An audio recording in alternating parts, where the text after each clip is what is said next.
எனக்கு என்டிஏ தான். எப்பவுமே என்டிஏ தான். மோடிக்கு தான் போடுவோம்.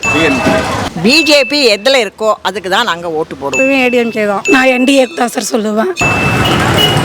எடப்பாடி தான். கண்டிப்பாக டிவிக்கு தான். என்டிஏ போடுவோம்.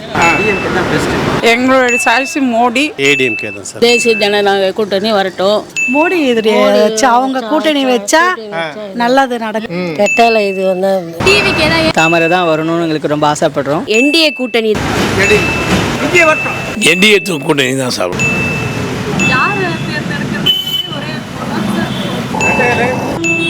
முடிவு பண்ணல. எடப்பாடி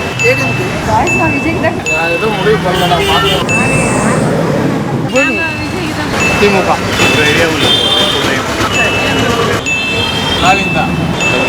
என்டிஏ கூட்டணி. பிஜேபி கூட்டணி தான். பிஜேபி தான் எங்களுக்கு மோடி தான். எங்களோட எப்போதும் பிஜேபி தான். பிஜேபி தான். இங்கே மோடி தான் எங்களுக்கு. எடப்பாடி ஜனதா கூட்டணி. எடப்பாடி. நாங்கள் பிஜேபி தான். பிஜேபி ஏடிஎம்கே தான். எந்த வந்து என்டிஏ. என்டிஏ மோடிஜி தான் சார். டிஎம்கே தான். நான் இன்னும் முடிவு பண்ணலையா. விஜய் ஒருவரான ரெண்டு சாய்ஸ் இருக்கு. திமுக டிஎம்கே தான். விஜய்க்கு போடலாம். ஒருத்தருக்கு சான்ஸ் கொடுத்து பார்க்கலாம். ஏடிஎம் நோட்டாவில் போட்டுடலாமா.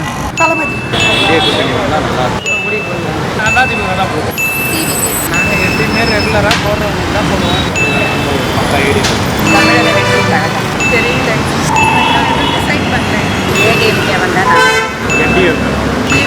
டிஎம்கே 5 வருஷமா எதுவுமே பண்ணல. கேர்ள்ஸ்க்கு வந்து ஒரு செக்யூரிட்டி எதுவுமே கிடையவே கிடையாது. இப்போ இன்சிடென்ட்டாக இப்போ 12th ஸ்டாண்டர்ட் சின்ன பொண்ணு தான். ஏன்னா அந்த டாய்லெட் ஃபெசிலிட்டியே கிடையாது. அது சின்ன வில்லேஜ்.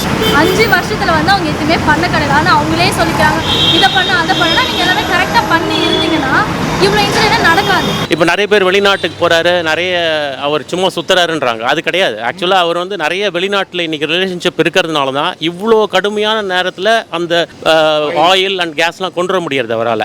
ஸோ இந்த மாதிரி ஒரு நல்ல ஒரு ஸ்ட்ராங் பிரைம் மினிஸ்டர், ஒரு யூனிவர்சலி அக்செப்டட் பர்சன் வந்து தமிழ்நாட்டுக்கும் வராரு.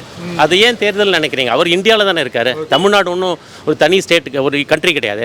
ஸோ வரும்போது ஐ திங்க் அந்த அளவு விசிட்ஸ் பண்ணுறதே பெரிய விஷயம் தான். மோடி இஸ் வெரி நல்ல மனுஷன், நல்லது செஞ்சுட்டு இருக்காரு. நாடை வந்து நிறைய இம்ப்ரூவ்மெண்ட் ஆயிருக்கு. கல்வி நிதி கொடுக்கன்னு யார் சார் சொன்னது? மழைநீர் சேமிக்காக 4000 கோடி ஒதுக்கப்பட்டது. அது எந்த இடத்துல சார் அவர் செலவு பண்ணாரு?